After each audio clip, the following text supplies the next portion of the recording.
This is me when I kill a boss in Dark Souls 3.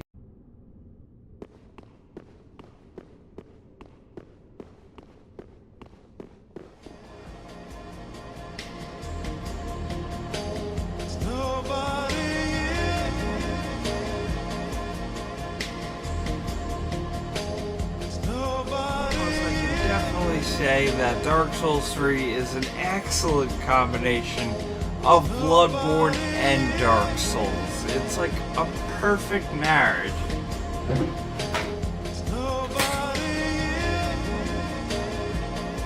Personally, I am cautiously optimistic.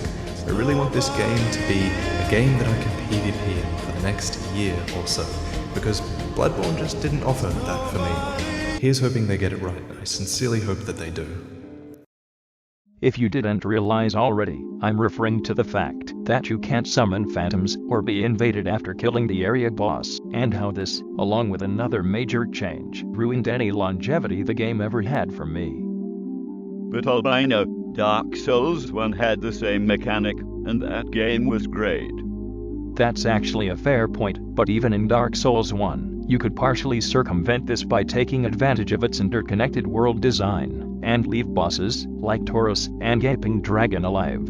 Along with other optional bosses, you could, for example, set up save files where you had almost the entire first half of the game open for invasions, at the cost of halting progress beyond the Iron Golem. But it was still a horrible game mechanic.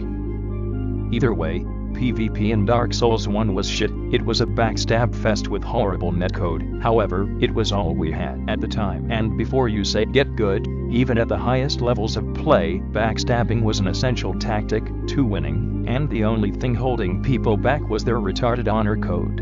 All of this changed, though, with Dark Souls 2. This is where I'll get back to the much-needed changes that Dark Souls 2 made for the better, and that Dark Souls 3 completely regressed. While having a comparably weak PvE, Dark Souls 2 had undeniably the best PvP mechanics, one being the netcode. I'll leave a link to a video by Scott Jund on the top left explaining that for those interested. I won't discuss it in this video, because it is more like the cherry on top of the core problems that I'll move on to now. The two big changes I'm talking about is the aforementioned boss kill mechanic, and then there's the way healing works. The most overlooked, and crucially important mechanic of Dark Souls 2 invasions was that phantoms could heal normally while summoned, but if the world is invaded, only the host could use items to heal.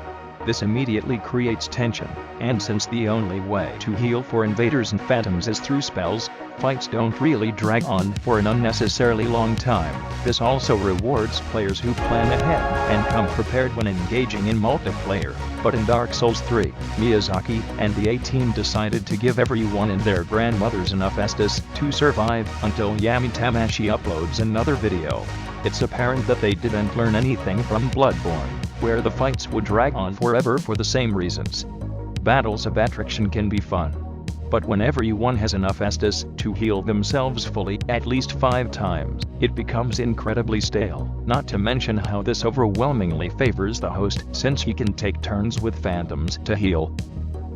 In the early game, this is not as big of a problem, because players just don't have a huge amount of Estus yet. In the Cathedral, for example, most players have around 5 to 8 Estus, or 2 to 4 while summoned. And from here on, it only gets worse, to the point where the only viable way to defeat a smart host is to one-shot them somehow, because the War of Attrition is stacked too heavily against you. And then there's the boss kill mechanic. Dark Souls 2 had already fixed this, and it resulted in a game that always had the feeling of being alive. But Dark Souls 3 said fuck that, we just want a game that will be played once for the PvE experience and then left to gather dust on a shelf. It's not like longevity generates money anyways. Not only did they fuck up invasions, they also killed off my trap wave too, in the worst way possible, and gave his covenant, which doesn't even work anymore by the way, to some anorexic loser on top of the tower. Bravo FromSoft. Fuck this game.